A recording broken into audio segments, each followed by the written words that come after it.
Hello and welcome back to the Truth Podcast. Today we are ranking the best comebacks this season. It's myself and Sam back in the studio, on with the podcast. This week's topic is comeback stories to celebrate.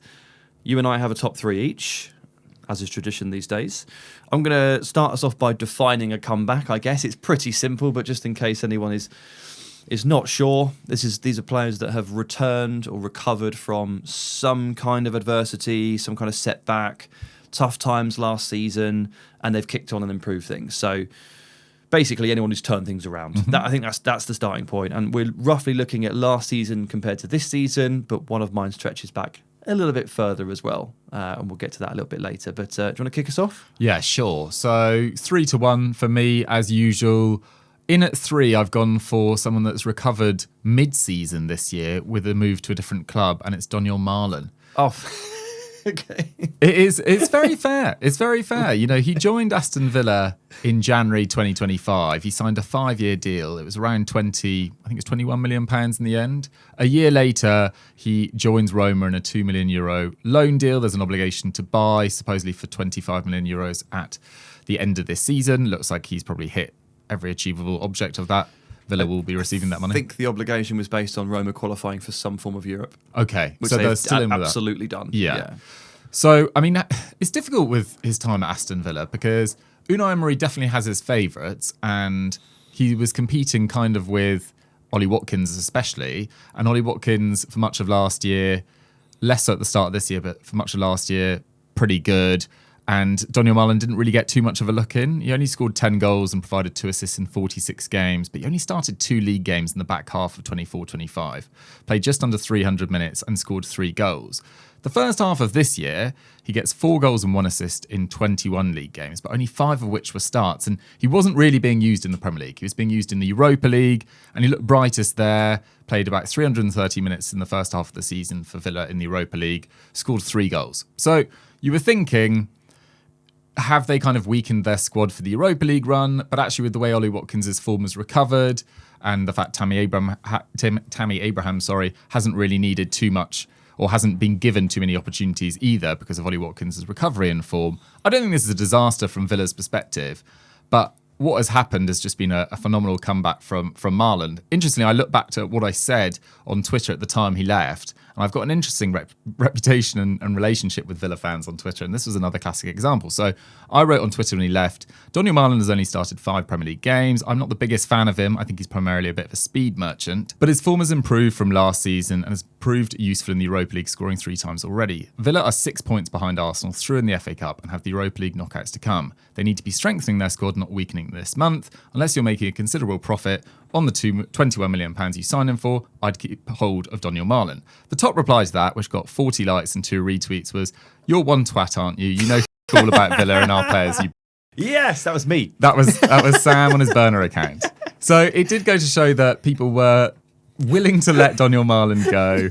And well, funnily enough, mate, honestly, there's been a lot of revisionism there, and there's a fair chunk of Villa fans, I would argue, that are still a bit like, oh man, why did we let him go? Like, there's I think split 50-50. I think some fans were like, whatever, but the other half were really quite strongly in favour of keeping him. Yeah, and this is why it's a comeback of the season, because he didn't really play that much at Villa. I don't think he looked phenomenal for Villa. It wasn't a massive mistake necessarily to let him go on the basis of his performances so far. I was just more talking about the kind of squad strength. But how well has he played at Roma? He's played phenomenally. He's got 14 goals and 3 assists in 18 games. That's unbelievable. He's scored against Juventus, Napoli, Como and Bologna, other sides that you expect to be in and around the European conversation. Only Lautaro Martinez has scored more goals in Serie A all season, and he only joined in January. He's at 4.5 shots per 90, which is 5th in Europe's top 5 leagues, behind Undav, Krstovic, Mbappe and Yamal. And Roma's forwards this year, despite bringing in Gasperini, who had such a reputation for kind of juicing the numbers of forward players at Atalanta, it's only really Malen that's had a decent season. I think Matheus Nunes has been quite disappointing. Dybala's been very disappointing. Evan Ferguson, Dovbyk, they've either had injury issues or not really been in the team. He's basically put Roma in Champions League contention almost single-handedly.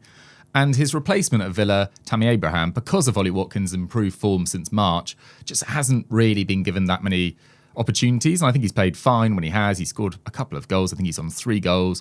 But I don't necessarily put forward Malen as a criticism of Villa or, meaning to have a go at Emery's decision, because it's kind of been vindicated by the fact you're still in Champions League contention, almost guaranteed a Champions League spot, I say, kind of, and with the Europa League final to come. But Malen's personal recovery, I think, is worth putting forward. Yeah, I think this is a fine shout. The goal-scoring numbers since the turn of the year, since joining, they are incredible. Like, fair play, really fair play. He started off so hot, didn't he? Started off so well, and all the Villa fans were like, shouldn't have done it. He looks quick in every league, but he looks unbelievably quick in Serie A. Yeah, absolutely. I mean, look, I think this is one of those situations where everybody came out the right side of it. It's not a case of, and I know you're not trying to do this. There's no fingers to point here. It's just a deal where everybody won. Villa under pressure, under the UEFA financial settlement to make money, had the opportunity to buy Tammy for cheaper than they were to sell Donyell Malen. Because it was the backup striker, they were interested in doing that. Malen, for all that he's good at, is not necessarily a Premier League number 9. Mm-hmm. Like he is clearly a number 9 in certain scenarios, but he struggled to be a number 9 in the Premier League. Villa only play with one striker. On occasion, they would play with Watkins and Malen, and that would suit Malen because he'd be the second striker, the runner. But Villa couldn't really play like that because the squad is so shallow that if you start with both your strikers, you don't have any ammunition on the bench to change things later if you need to. So Malen was often kept in reserve. He also played right wing once. It was an abomination. He did not do any tracking back. Matty Cash went mad at him for not tracking a man into the back post who scored, and that was the end of that. So it quickly became apparent that Malen could only play one position for Villa, and it was the second striker next to Watkins, which Villa could never really use. So just sell him because he's worth something, and you can start to churn money and appease the UEFA settlement. So again, from Villa's perspective, it just made sense to do it. And Tammy fits the system, I think, a little bit better. He can play up front on his own. Absolutely. So it makes sense. And good for him, good for him, honestly. I think it was a weird signing to begin with. After a year, it was, for Villa, after a year it was over, but he's come out of it looking pretty good. Yeah, I think he's one of those kind of strange players that could have a really good World Cup. There's always some random, not bolter, because he's obviously a talented player, but the Netherlands have such a solid base in terms of defenders, like unbelievable quality of defenders. They've got some really good midfielders. They probably lack some stardust up front. It'll be Memphis Depay leading the line again. Donyell Malen coming off the bench against tired defences in massive heat, in crazy heated conditions. I think he could have a decent World Cup. Yeah, I think so too. He is a finisher. He's a proper finisher. Hits the ball really hard. Knows how to make his runs. Good penalty taker. Conditions are there. I like it. Nice. All right. Well, this is a very Aston Villa heavy podcast. You're the topic at the moment, man. Yeah. Right. My number 3 is Matheus Nunes. Or I think maybe in alternate terms, we'll probably call this Man City's right back situation in general has had a bit of a comeback season. Because for a good while, I would say, definitely leading into this campaign, since Kyle Walker fell off after Euro 2024, City's right-back situation has been a bit of a question mark. And in that time, Matheus Nunes has been kind of reconditioned as a right-back, and it has taken him a very long time to figure it out. Fair play to him, he has done it. Yeah. Also during that time, Rico Lewis has been promoted from the academy, stepped into the team, looked like God's gift, and then also fallen off the face of the earth, and no one has seen him for like half a year. So this has been a position of real tumult for Man City, basically. And all the way up until recently, as in this January just gone, I was pretty much saying City need to buy a new right back. City need to look at the market. They need to make peace with Joao Cancelo. They need to go and find a different one. But they need it. They need a star at right back. That was like the obvious place in this team that I was like, you need to do something about this. But in the last 5 months, not only has Matheus effectively grasped the role, and that's not to say he's perfect, but he has got a hell of a lot better in basically every facet of the role. And teams can't target him anymore and get joy. That just doesn't really happen. All right, it doesn't show up in every single big game, but for the most part, he's been very good. And then the rise of Kuzanov, who can play as the centre-back, right-back hybrid, and basically play the Kyle Walker recovery role that City used for, well, basically a decade with Walker to such good effect, has meant that all of a sudden City arguably don't need a right back anymore. I mean, if they were to go into the market, it would need to be a can't miss deal. And these days, I look at the squad and I think, is left back a bigger problem? Because Nico O'Reilly is so good from central midfield and so good from central areas. he looks like a player to me who was not going to spend much longer at left back. And that means that you might have to start asking questions over there, because Ryan Aït-Nouri is only one man. They need two, and Nathan Ake is going to go, and they don't really want to use Vardiol there if you don't have to. So all of a sudden, I've gone from City need a right back to City might need a left back. They don't need a right back necessarily anymore. So that's a credit to Matheus and a bit of a credit to Kuzanov too. I like it. Yeah, the talk for years, well, at least for the last 18 months, was Livramento was City's like ideal dream target. And I love Livramento. I think he's a really good player. And the fact he can play both roles, that kind of makes sense. But he's just so injury prone, and it's really unfortunate. Absolutely. I'm just not sure whether I would spend, because if Newcastle are already going to lose Anthony Gordon, because it looks like he is definitely on the move this summer, according to all reports, either to Bayern or Barcelona. Bayern obviously, have more financial freedom. Yeah. Then so Barcelona don't want to pay up for Marcus Rashford. Yeah. Buddy, Well, exactly. about Anthony Gordon's price. I just can't imagine Newcastle selling Gordon and Livramento unless it's a massive deal for Livramento, which I agree with you probably just doesn't make sense given Matheus Nunes' form at right back. So and also just again, like Livramento, he is a really good player. Cover both sides, brilliant, but he has spent most of the last year injured. Yeah. You just got to be so careful with this situation. Do you know what, actually? It's not that dissimilar to the situation that Newcastle bought Livramento in. He had torn his ACL. He came back and he played like 3 games at the end of the Premier League season, and then they dropped 40 million on him. And it was a big risk for a young player who had it all to prove but had a serious injury. He's not had, I'd say, a serious injury as that since then, but he's had a couple of pretty bad ones. Like he went off on a stretcher in like September. Yeah. He was crying. I thought, oh God, that's his season done. That at this point, Livramento, you need to be very careful. So, yeah, we'll see. Anyway, I did mention, didn't I, that it was a very Aston Villa heavy podcast, right? Oh, yeah. So my next one is Villa heavy, but let's hear yours first. Okay. No more mentions of Aston Villa from me. We're sticking in Italy though for my next one, and I don't want it to come across that this guy wasn't a brilliant player before this season. His side, Inter Milan, were on the verge of a treble last year before ending up with nothing. It was pretty brutal. But I mentioned him specifically because of how much he struggled in the latter stages of the Champions League, and that is Federico Dimarco. We've talked about him a lot this season. He was terrible in the latter stages of the Champions League last year. I think it's fair to say. Okay, so in the first leg of the semi-final against Barcelona, he was taken off after 56 minutes of that 3-3 draw. Yamal in that game, he had 6 shots, completed 6 dribbles, scored and hit the post twice.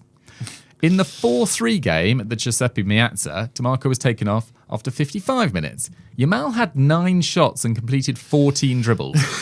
And obviously the obvious caveat here is that you are playing against arguably the best player in the world, definitely in the conversation. Looks like he'll be one of the best ever.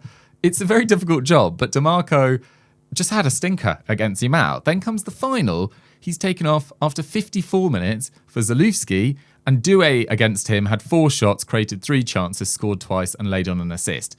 So it was a really shambolic end to the Champions League for Dimarco. But the way he has bounced back this season, absolutely phenomenal. Only Jan Sommer and Akanji have played more league minutes than him. In 33 league games, 6 goals and 17 assists. 23 goal contributions from left wing back. And he's playing as an attacking left wing back. He's got full license to bomb up and down that left side. It's not really a kind of defensive role whatsoever. He's a full-on attacker, yeah. Full-on attacker. But still, no one has contributed more league goals for a side that have won the league by 15 points. And they've scored 85 goals. That's 25 more than next top scorers Como. And their goal difference of plus 54 is 22 better than next best Como. So it's really their attack that has won them the league. And Dimarco has been their best attacking player. And prior to this recent revival from Marcus Thuram, and Lautaro Martinez has played very well in the last month as well, it was really Federico Dimarco that was their most consistent threat all season. I think he's just been absolutely phenomenal. So this season, he's at 0.24 expected goals per 90. So by that metric, he should score every 4 games. For context, Yildiz, one of the outstanding players in Serie A and a sort of in discussion for player of the season alongside Dimarco, he's at 0.27, so he's only just behind Yildiz. In terms of his expected assists per 90, he's at 0.54. Only Michael Olise can top that in the entirety of Europe's top 5 leagues. And again, he is a left wing back. It is phenomenal work. He has created 20 more chances than anyone else in Serie A. And in terms of his big game contribution as well, between the 7th of January and the 28th of February, which is where a lot of titles are actually sort of built on, it's that point of the season where you're just going to keep going. There's a lot of games. There's Champions League games. You can lose a title very quickly in that stage of the season. They played 12 games.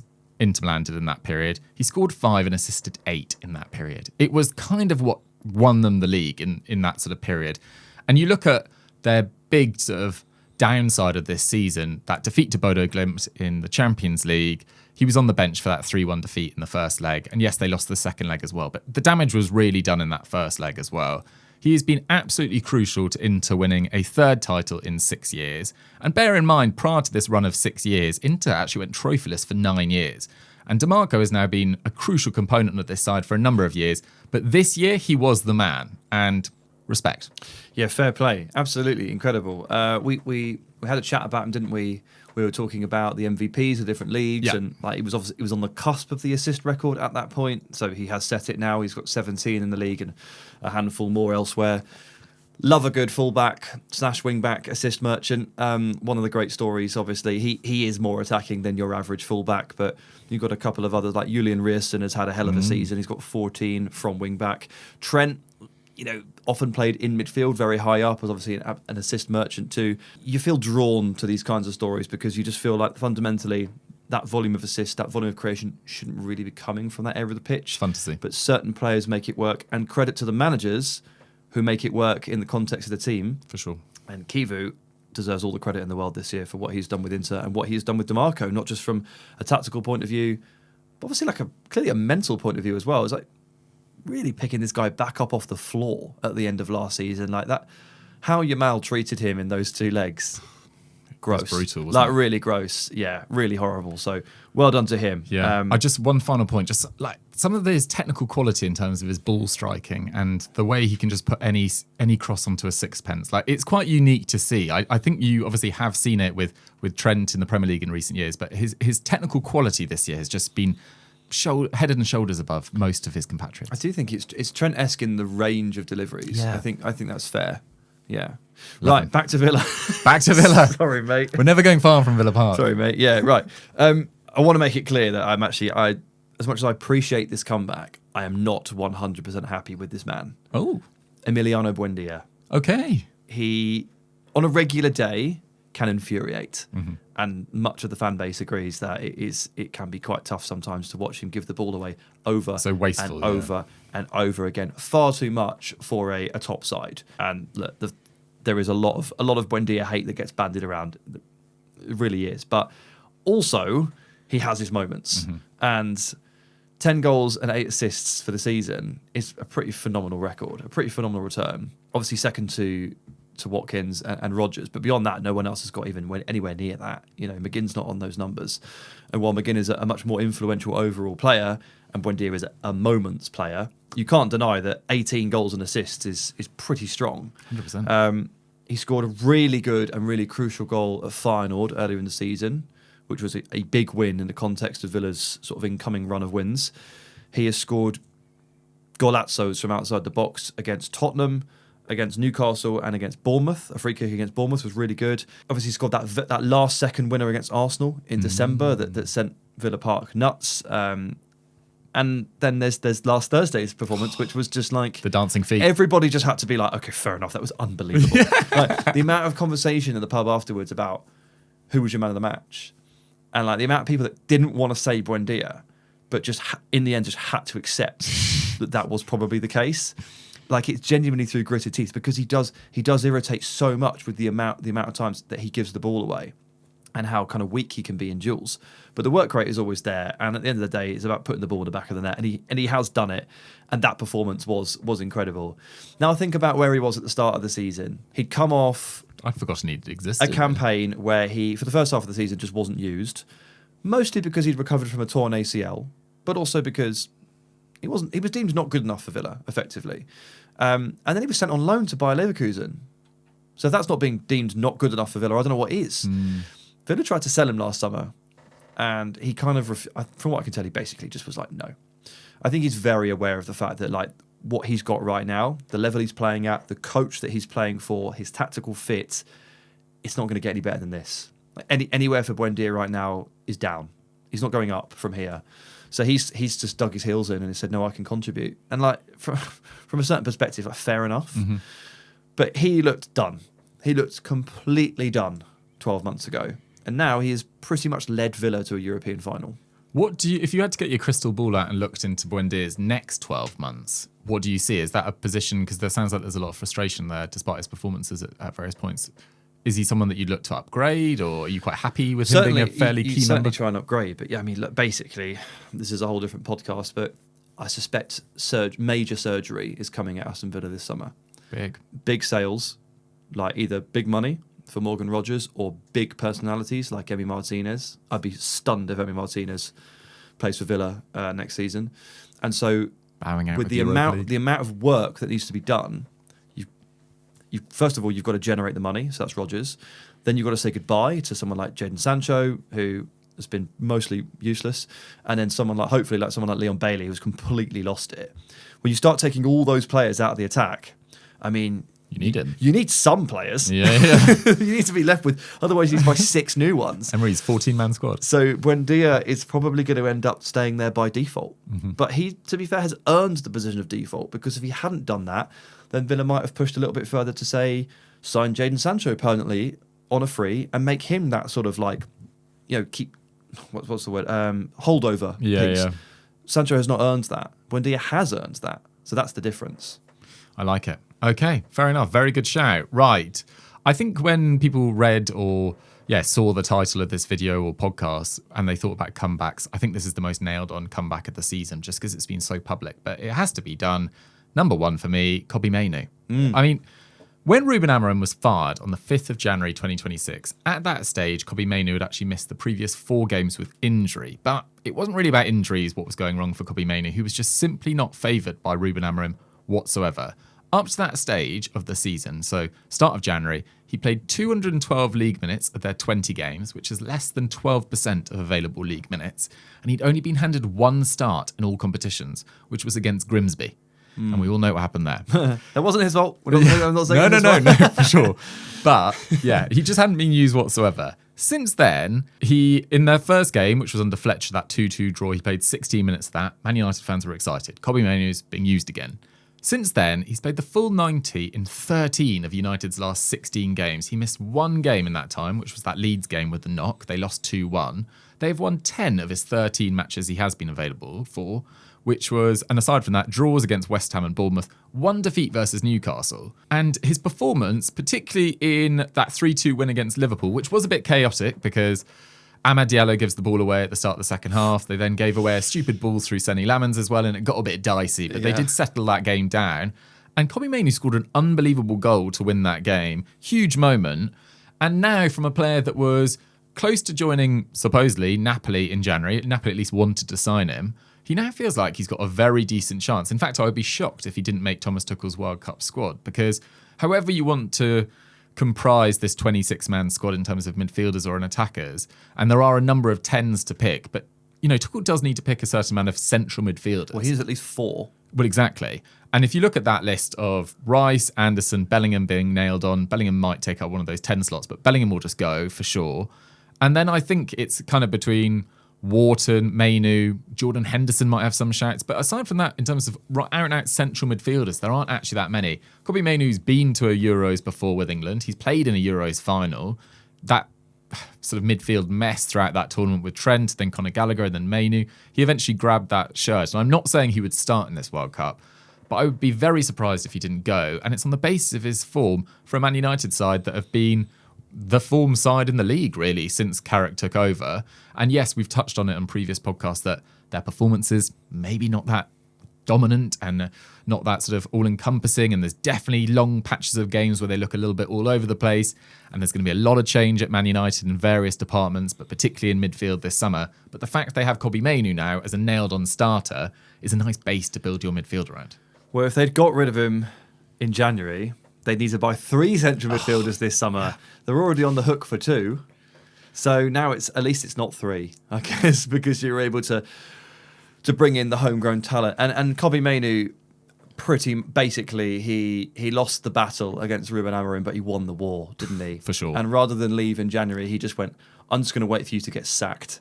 I know I belong here. It did well. It took him half a season. True. To be fair, it didn't take him long into January. He got sacked on like January the 6th or something. Yeah, something like that. So not long into January, but yeah, it was a very painstaking 5.5 or so months for Kobbie Mainoo, and fair play, just hold your nerve.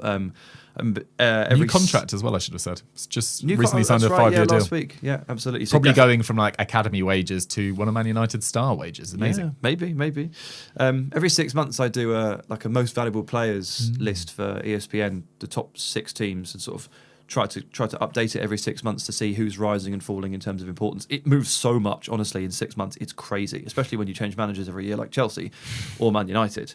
And Kobbie Mainoo has spent quite a long time out of the top 15 altogether. Wow. And next time I do it, he'll be like 4th, 3rd, 6th, something like that, behind the attacking lads probably, and that's about it. Maybe Maguire. Yeah, maybe. And the rise and fall is just so stark. It's incredible.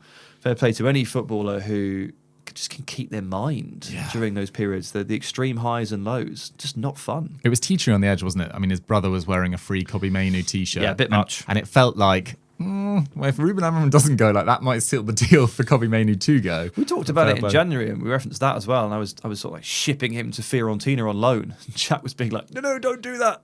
Don't send him there. But Fiorentina are okay now. Yeah, they've done well. So well done to them. Right, my number 1. Let's do it. It's kind of got a Villa tint to it, I'm afraid. You can tell this man is mentally in Istanbul. I'm so sorry. Stick with what you know. Number 1 is Marcus Rashford at Barcelona. Oh, that barely has a Villa tint. And at the top, I sort of hinted that we were looking, last season compared to this season. But, obviously we go back a little bit further in Rashford's case and draw upon the last kind of 5 years or so, which has just been completely mad. Look, Rashford has won the title in Spain. It's a really pleasing storyline, and to let viewers and listeners behind the curtain a little bit, it's pretty much the storyline that we worked backwards from for the entire podcast, which was what a wonderful moment it was for Rashford to be able to score that free kick in the Clásico and help Barcelona win the title. I couldn't be happier for him. He's a nice guy and he's a good footballer and a close personal friend. He's not, unfortunately. He met Sam a few years ago. But I do respect him. And look, the Renaissance, I think genuinely, it starts with Aston Villa, because Amorim jettisons him, says goodbye. He turns up at Villa. There's a lot of media attention on that, and he was very good for Villa. Weirdly, I have to keep telling people that, because whenever He's keeping Watkins out the side. I have conversations with people and they're like, "Oh yeah, Rashford didn't do much at Villa, did he? Didn't do too." I was like, people said this last summer as well. I don't get. So I had to correct a lot of people. It was getting quite frustrating. So it's probably why I'm so invested in this remontada of Rashford's so heavily. But like a lot of people, are like, "Oh, it wasn't great for you," and I'd be like, "Oh, actually, he was." So I looked at the stats and like, all right. 2 goals in the Premier League. Well, I guess that wasn't great. 5 assists, not bad. Bear in mind he didn't start playing until February, more or less, and he missed the last 3 games with a hamstring problem. He got 3 more goal contributions in the FA Cup, and he got 2 more in the Champions League. So suddenly you're looking at on it against PSG as well. Yeah, he terrified PSG. Yeah. He also got a man sent off against Club Brugge and completely killed the tie. He was a huge positive, and he technically got into double figures for goal contributions across the 3 competitions. So I wasn't suffering anybody that was sort of telling me that he wasn't that great. He made Watkins look slow, and he made Rodgers look technically poor. That's how good he was. And if you think Watkins is a good player, and if you think Rodgers is a special talent, wait until you watch Marcus Rashford, basically. And then this season, obviously, loaned to Barcelona. I think Villa might have had a shot at getting him if they'd made it into the Champions League, but they didn't. So Barcelona, cut price, 14 goals, 14 assists in 47 appearances, all competitions. Pretty damn good. Not a key player, but that doesn't matter. Stepped in where required, at times where there were injuries across the forward line, uncertainty, Lewandowski ghosting in certain areas, Rafinha suspended, injured, that sort of thing. He was very useful and he played his role. And I'd like to reference 2 really healthy conversations I've seen around him this week that I can't take credit for, but they're very important. The first one came on the Continent podcast from the Ramble Boys. David Cartledge and Andy Brassel talking about just like how comfortable Rashford has felt in Barcelona and just very happy being part of the team in a very like unassuming way. And apparently he wasn't actually going to shoot from that free kick on Sunday until one of his teammates encouraged him to. He's like, oh, it hadn't really occurred to me. Wow. It's like nice. It's just nice. Like, he's a nice dude and he's humble and he's kind of just enjoying the fruits of that. And then on my Blue Sky timeline, there's a guy called Nick who runs the Man United Youth Watch account and was talking about how, if you look back, it's probably not that fair that while United over that 3-4 year period post-pandemic where they just run like a circus, all the fans just lost their minds with the club, right? They were at their wits' end and it crushed quite a lot of the Everyone fans. got blamed. So if the fans can get crushed by the situation, why wouldn't the players? And why wouldn't the face of the club? You know, and at a certain point, Rashford was bigger than the club because he was taking on the UK government and writing children's books. Like, probably an unhealthy amount of personality going on there compared to the football that he was producing. So yeah, he got crushed by the machine. And for him to sort of step away and very slowly like rehab his career through 18 months, 6 at Villa, 12 in Spain, just really nice. And unlike at Villa where he couldn't really point to anything particular to be like, that made me a success, you know, double digits goal contributions in all competitions doesn't quite have the same ring to it as trophies. Trophies is what he is taking back from Barcelona if he doesn't get made permanent there. Yeah, I couldn't agree more. I don't really have much to add. I thought that was an absolutely brilliant section. I'd kind of disagree with you saying he's not necessarily a key player, but just because of the injuries they've had in that forward line, I think he's been absolutely essential to it. I see some Barcelona fans on my timeline, and look, they are used to the best players in the world playing for their club on a year-to-year basis, and they have at points complained about him kind of drifting in and out of matches. Yeah. But that is Marcus Rashford. You know, he delivers in the biggest moments. He creates and delivers in big moments. He's designed for, you know, 5-6 opportunities per game of either creation or taking it. And I think this year at Barcelona, he's been great. I think when I say not key player, I think I just mean, I suppose, he wouldn't start if everyone was fit. if everyone was fit, he wouldn't be in the starting 11. Yeah. He'd be probably first off the bench in attack to change things, which is probably a very fair way to gauge the situation. Yeah, for sure. But obviously in a very long season, in a squad game where you play 60-odd games, these players are super useful. And they generally make these transfers work by hook or by crook, Barcelona. I don't want to put it out there as like a guarantee, but I would have thought they'll find a way to sign Rashford. Rashford will obviously be, you'd expect, very determined to stay, which is a key factor. I mean, maybe you guys could get your hat in the ring if things really did crumble there, but maybe he is just, I don't mean to be even disrespectful to Aston Villa, but kind of prove that he is capable of playing for the best clubs in Europe. And if you're Bayern Munich and you're considering spending £80 million on Anthony Gordon or £70 million on Anthony Gordon, or Marcus Rashford's there for 30, whatever Man United want, I think there's an argument that I would go for Marcus Rashford. I think that's fair. You know, I think that's very fair. Villa, I'm sure Emery would stick his nose into that conversation if Villa was to get back into the Champions League and things went stale elsewhere. But yeah, he effectively is good enough to play for a super club. And I would just add PSG into that mix, just because he has a long history of playing really well against PSG. Yeah. And PSG fans are really scared of him, which is quite funny. I didn't really realise this until Villa played them, but they were all bricking it. Not Rashford, Jesus. So that one has kind of felt a little bit like it could happen over the years, but the worlds have never collided. There are persistent rumours right now that Bradley Barcola could go. Like, it's being talked about quite heavily. I personally don't understand why PSG would want to lose a player like that, although I understand that he, again, when everyone's fit, isn't currently in the starting 11 and has fallen out of the starting 11 again, the second year running, just to do it at the wrong time. It must be really annoying. But if Barcola were to go, why not Rashford? Yeah. Why not? I mean, he's in a very good position to start for England at the World Cup. He's in a very good position to get serious minutes for England at the World Cup. Hold off until the end of the World Cup, and I think you'll be in a fantastic position to have a number of clubs after you. Yeah, we'll see. There you go. The comeback of the year, or is it Mainoo? I had more belief in Rashford at Barcelona being a success, and he's kind of been consistently good ever since he got there. Whereas Mainoo's had such a dramatic comeback this season, and it's been so bleak and then so good. I think it's Mainoo. Okay. You know what? I'll give you that one. Okay. Fantastic. And if Jack were here, I mean, he is. If Jack could talk... He was suggesting Harrison Reed behind that. Was he actually? Yeah. Thank God he doesn't have a microphone. I didn't know. At one stage, I don't know what the context was, but he was just said it just said IMO Harrison Reed, but I don't know whether that was specifically about something else. Fantastic. Well, that can't be good. That message. Anyway, no problem. Right, Dougie, it's been a pleasure to sit at the table. It's been with great you to be back. Superb. Thank you, Jack. Not really, but thank you, I suppose. And of course, the last thank you goes to the listeners and the watchers. Thanks for joining us. I hope you enjoyed the comebacks. Tell us of your favourites. Stick them in the YouTube comments. I'll be delighted to hear about them. And we will see you. No, there's no podcast next week. Someone will be in Istanbul. For the very best of reasons, there ain't no podcast next week. Just as well, because Sam's mentally been there already. I've already packed half my bag. I bought a new wardrobe for the trip. I bought 2 more Villa shirts. How many Villa shirts have you got? I'm taking 5. 5? You're only there for 3 days. Airport. Yeah. First night out. Nice. Daytime, then snooze, then home Are show you for the night. snoozing in one?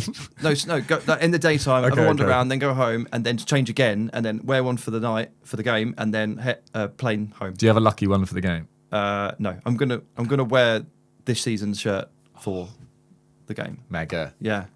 Right. Enjoy, man. Good luck. So won't see you next week, but maybe see you next week. The week after. No, the following week. Yeah, Perfect. All right. Right, let's call it a day. Let's call it a day.